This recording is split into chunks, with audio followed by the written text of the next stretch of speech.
Շնորհակալ եմ Տիկին Անդրեասյան, հետաքրքիր բազմաբովանդակ եւ բազմաժանր զեկույցի համար, ինչպիսին ձեր ոլորտն է։ Ես ուզում եմ խոսել մի թեմայի շուրջ, որի մասին շատ ենք խոսում միասին, բայց այստեղ ինձ ձեր աջակցությունն է պետք համոզելու նաեւ մեր մյուս գործընկերներին։ Տիկին Անդրեասյան, Հայաստանում 91,000 մարդ հաշմանդամություն ունեցող անձանց շրջանում աշխատունակ է, այսինքն աշխատունակ տարիքի է եւ նրանցից միայն 18,000-ն է աշխատում։ Երբ մենք խոսում ենք մեծ մասի զբաղվածության մասին, մեր գործընկերները առաջին մտավախությունը, որ հայտնում են, նրանց մասնագիտական կարողություններն են, այսինքն մտավախություն կա, որ աշխատաշուկայում բավարար չափով մասնագիտություն ունեցող, հաշմանդամություն ունեցող անձինք չկան։ Մի կողմից արդեն կլրանա 20 տարին, որ ներառական կրթությունը Հայաստանի Հանրապետությունում իրողություն է, եւ մենք վստահ քայլերով նաեւ առաջ ենք գնում մասնագիտական ոլորտում։ Իհարկե չեմ խոսում նախադպրոցական կրթության մասին։ Հարցս հետեւյալն է, արդյոք մենք այնուամենայնիվ մյուս կողմից էլ նաեւ խնդիր ասեմ, որ չունենք համապարփակ տեղեկատվություն կրթության մեջ ներգրաված հաշմանդամություն ունեցող անձանց մասին։ Հարցս հետեւյալն է, արդյոք մենք այնուամենայնիվ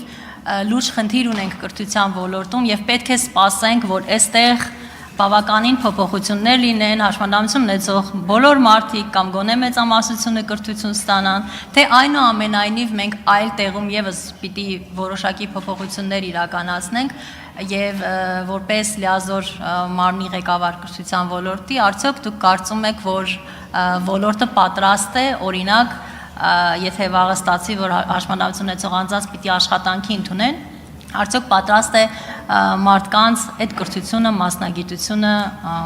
տրամադրելու։ Շնորհակալություն Տիկին Բաթյան, ինձ թվում է սա սկզբունքային հարց է եւ հարցը պետք է հնչի ոչ թե այն տեսանկյունից արդյոք ոլորտը պատրաստ է, որովհետեւ մենք խոսում ենք մարդու իրավունքից, այլ մենք պետք է խոսենք այն մասին, որ ոլորտը պիտի պատրաստ լինի։ Եվ իրականում այստեղ գիտեք, մենք այն իրավիճակում ենք, որ մեզ հաճախ թվում է եւ ներառական կրթության բանավեճն էլ իրականում շատ հաճախ այդ մասին էր, մարդկանց մի խումբ կա, որ ասում են, այ թող դպրոցներում ապահովի ներառականության միջավայրը, հետո հաշմանդամություն ունեցող երեխաները գնան այդ դպրոց, այդպես չի լինում։ Այդ երեխաները պիտի լինեն այնտեղ, որ այնտեղ այդ միջավայրը ձևավորվի։ Եթե մենք ուզում ենք, որ մասնագիտական կրթության համակարգը լինի ներառական, մասնագիտական կրթության համակարգում պիտի սովորեն աշխատել այդ քաղաքացիների հետ։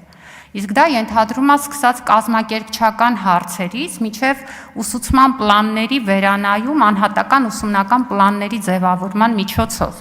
Այսինքն այս աշխատանքը կարող է արվել միայն այն պարագայում, երբ որ շահառուների հետ համատեղ այդ աշխատանքը արվում։ Ու այդ իմաստով ես գտնում եմ, որ պատրաստ լինել չլինելու հարցը պետք է օրակարգում չդնել, եւ օրակարգում պետք է դնել այդ քաղաքացիներին, բոլոր այն քաղաքացիներին ընդգրկելու հարցը, որոնք որ ունեն ցանկություն կրթություն ստանալու։ Այստեղ բազմաթիվ խնդիրներ կան, ու ես ձեզ մի օրինակ բերեմ,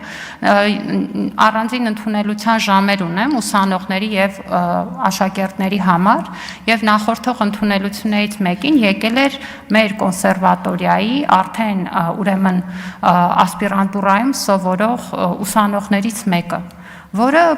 կարծում եմ, որ մասնագիտական տեսանկյունից որևէ կասկած չէր թողնում, որովհետև առնվազն արդեն իսկ ասպիրանտուրայում է սովորում եւ իր մասնագիտական գիտելիքների ու կարողությունների մասին է վկայում, որ ինքը հասել է արդեն այս փուլին, բայց որը եկել էր ինձ մոտ հենց աշխատանքի հարցով։ Եվ ասում էր, ուր որ գնում եմ,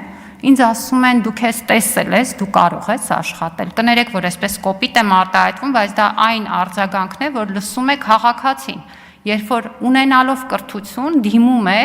իր մասնագիտական կարողությունը օգտագործելու եւ աշխատելու համար։ Սա մի իրավիճակ է, որը պիտի ընդունենք, որ այդ իրավիճակը լուծենք։ Որովհետև եթե մենք ասենք, որ ամեն ինչ լավ է, ուրեմն ոչինչ չի փոխվելու։ Եվ ես ձեզ ասում եմ, որ ես այդ խնդիրը տեսնում եմ, որովհետև նույնիսկ մեր այն քաղաքացիները, որոնք ունեն կրթություն եւ ունեն համապատասխան կարողություն, միշտ չի, որ կարողանում են այդ աշխատանքը գտնել։ Ու հատուկ եմ օրինակը բերում հենց այս ոլորտից, որը նաեւ մեր համակարգման ներքո է, որպեսզի ցույց տամ, որ դա նաեւ մեր խնդիրն է եւ ես կարծում եմ ավելի լավ է այդ խնդրի շուրջ միասին աշխատել։ Շնորհակալություն։ Արձագանք։ Շնորհակալ եմ Տիկին Անդրեասյան, իհարկե ես ձեզ հետ համաձայն եմ եւ նույն կարծիքին եմ եւ նման քաղաքացիների ես էլ եմ շատ հանդիպում, վերջերս մի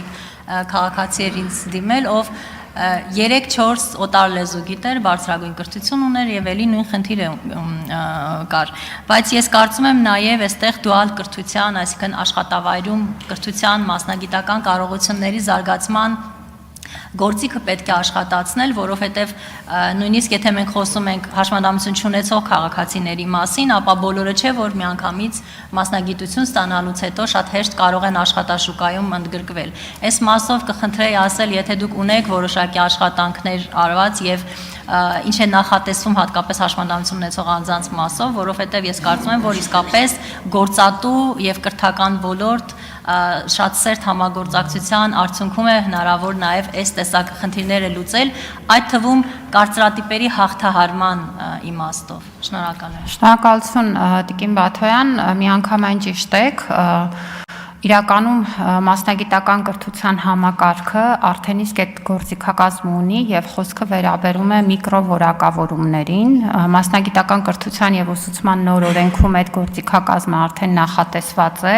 եւ դա նաեւ բարձրագույն կրթության եւ գիտության նոր օրենքի նախագծում է ներառված։ Սա նշանակում է, որ քաղաքացին կարող է ամբողջ դասընթացը ֆորմալ կրթության չանցնել, բայց եթե որևէ բաղադրիչ անցնում է, որը իրեն տալիս է գործնական որոշակի գիտելիք եւ հմտություն, միկրովորակավորում կարող է ստանալ այդ մասը անցնելով, որը արդեն նրան աշխատաշուկայում ընդգրկվելու հնարավորություն կարող է տալ։ Եվ սա համադրելով դուալ կրթության այն մոտեցմանը, որը արդեն իսկ բավականին խոսվեց, կարծում եմ, որ սա կարող է լինել նաեւ մեր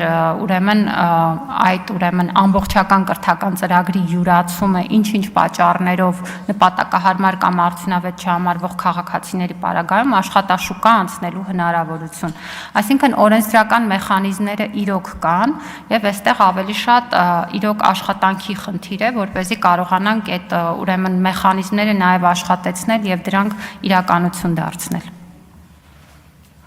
Շնորհակալություն։